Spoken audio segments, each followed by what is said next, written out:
Siguiendo con el cronograma de clases, hoy vamos a hablar del libro tercero, título 1, denominado de las faltas en el Código Penal, que va a ser el último tema antes del parcial. También vamos a hacer referencia a la ley 19.120, denominada faltas, conservación y cuidado de los espacios públicos. Para comenzar el estudio sobre las faltas, es preciso hacer referencia de que en nuestro país, ya desde el año 1878, con el Código de Instrucción Criminal, se otorgaba a los jueces de paz jurisdicción sobre los delitos leves.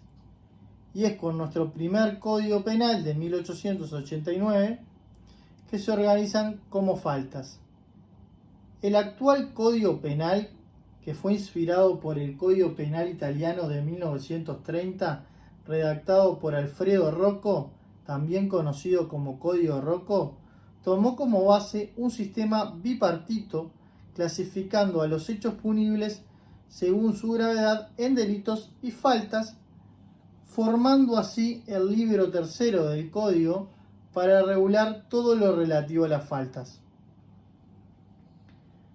De manera tal que el artículo 2 del Código Penal, cuyo acápite se denomina división de los delitos, es que realiza la división de los mismos atendiendo su gravedad en crímenes, delitos y faltas,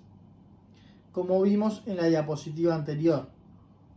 Irureta Goyena, en la nota explicativa referente a dicho artículo,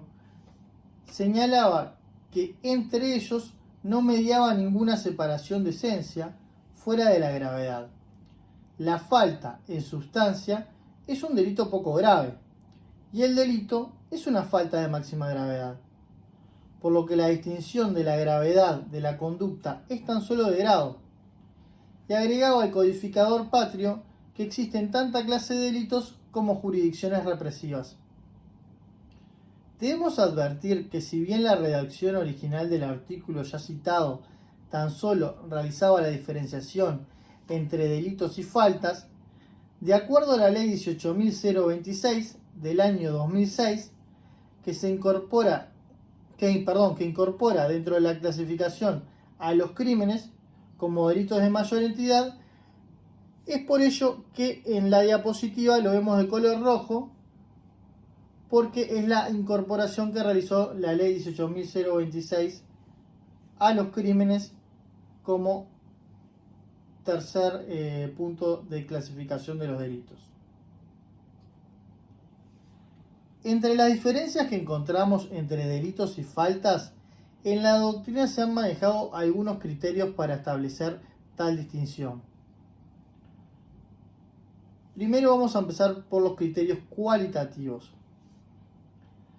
Se han manifestado que atendiendo a la objetividad jurídica agredida de los delitos,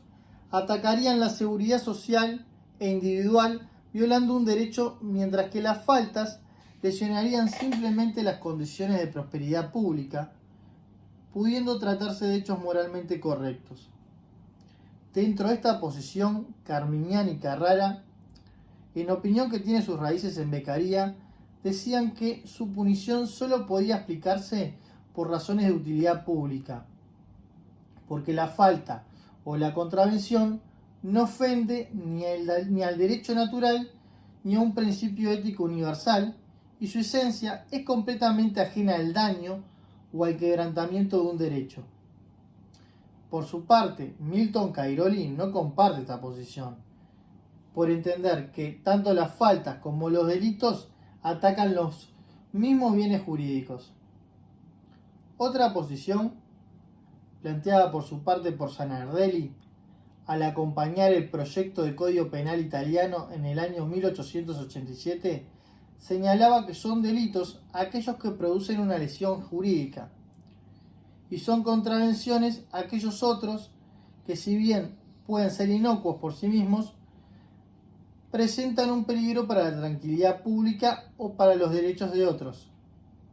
entendiendo de esta manera que la distinción entre unos y otros se encontraba en el resultado producido, posición que tampoco comparte el ya citado profesor Milton Cairoli, porque existen delitos de daños y delitos de peligro, al igual que en las faltas. Otro sector de la doctrina establece la distinción atendiendo la culpabilidad de la conducta, que como han estudiado a lo largo del estudio de la teoría del delito, la culpabilidad es un elemento estructural del mismo. Estos autores entienden que ello no ocurre en el campo de las faltas, ya que las mismas se incriminan en mérito a la simple voluntariedad del acto, sin indagar en las intenciones y previsiones del sujeto, respecto a las consecuencias que tiene su obrar. Por lo cual, la característica de la contravención sería la simple inobservancia voluntaria de la conducta impuesta por el precepto, sin que sea preciso introducirnos en el estudio de si la misma fue a título de dolo, culpa, impericia, imprudencia o negligencia. Cairoli tampoco comparte esta posición, por entender que las faltas no carecen del elemento culpabilidad, ya que es el núcleo de cualquier delito sin importar su gravedad. De acuerdo a la doctrina de Binding, en el derecho penal contravencional, no todas las acciones se reprimen porque sean nocivas para un bien jurídico, pues es posible que algunas carezcan de esa calidad, y el castigo se explica en virtud de la pura y simple desobediencia de la norma, que el Estado se ve en la necesidad de establecer a fin de evitar con ello males mayores que podrían producirse en buena parte de los casos. Luis Tornaría realiza una crítica a esta posición, ya que entiende que con ella no se llega a explicar la existencia de acciones u omisiones castigadas como faltas, en las que el legislador ha procedido, observando el caso particular, constatando la posible ocurrencia de un peligro o daño para un bien jurídico. Además, basándonos en la existencia de un bien jurídico que sea protegido por la norma como un límite para el ius puniendi, no consideramos de recibo esta última posición. Todas estas posturas han intentado establecer diferencias entre los delitos y las faltas, desde un aspecto cualitativo, y no han logrado hacerlo llevando al fracaso de la búsqueda de los elementos sustanciales que distingan ambos tipos. En virtud de ello, la doctrina arribó a la conclusión de que la división obedece simplemente a un extremo meramente cuantitativo, en el cual las faltas representan lo que Tornaría llamó un minus de daño o de peligro de un bien jurídico. Desde una perspectiva cuantitativa de mera cantidad en la afectación o representación de un daño o peligro, las faltas han sido calificadas como delitos enanos por Enrico Ferri o como delitos veniales por Joaquín Francisco Pacheco o como delitos en miniatura por Juan del Rosal. Por último, encontramos autores que han intentado dar una posición ecléctica en base a los aspectos de esencia y cantidad, destacando en nuestro medio a Carlos Albaño Campos, quien entendía que las faltas son violaciones primarias de bienes jurídicos secundarios o violaciones secundarias de bienes jurídicos primarios. Esta posición merece las mismas críticas que ya fueron mencionadas con respecto a las posturas que determinaban la distinción entre ambos aspectos por temas cualitativos. De acuerdo a Gallardo Bengoa, la falta se define como toda acción u omisión que importa un daño o peligro de menor gravedad intrínseca que la correspondiente a un delito, por lo que siempre será castigada con una pena más leve. A modo de conclusión, la línea divisoria distará de ser absoluta, de manera que la acción o la omisión será considerada según valoraciones de vida de cada momento histórico, conforme a la mayor o menor gravedad que en ese instante se le asigna a la conducta en relación al bien jurídico afectado o puesto en peligro.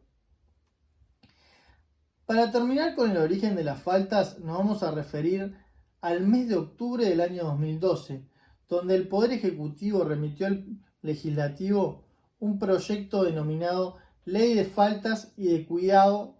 Conservación y Privación de los Espacios Públicos, con una argumentación basada en la crisis de valores en que se encontraba nuestro país y fundamentando que con dicha ley se crearía un régimen punitivo que permitiera generarle al imputado parámetros de convivencia a través del trabajo comunitario. Luego dicho proyecto fue transformado en ley por la Ley 19.120 el 20 de agosto del año 2013, con una exposición de motivos un poco contradictoria, porque por un lado nos dice que la misma se refiere al libro 3 del Código Penal, que refería a las faltas como un instrumento vetusto e inutilizado, pero por otro lado, con el mismo instrumento se persiste con la misma tesitura respecto de algunas faltas que mantiene e incluso va un poquito más allá, criminalizando otras nuevas figuras. De manera que el legislador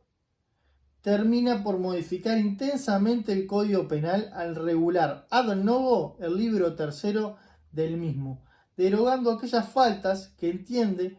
que se han tornado inaplicables por el paso del tiempo y agrega un capítulo nuevo para criminalizar aquellas conductas que atentan contra los espacios públicos. Y por último, crea una estructura procesal autónoma para poder perseguir faltas en ellas consagradas. Como dice Langón, la idea del legislador en el momento que legisló dicha ley fue seguir considerando que es necesario prevenir y sancionar la bagatela, los delitos de insignificancia, como forma eficaz de prevenir la comisión de verdaderos delitos o crímenes según la definición tripartita del artículo 2 del Código Penal uruguayo,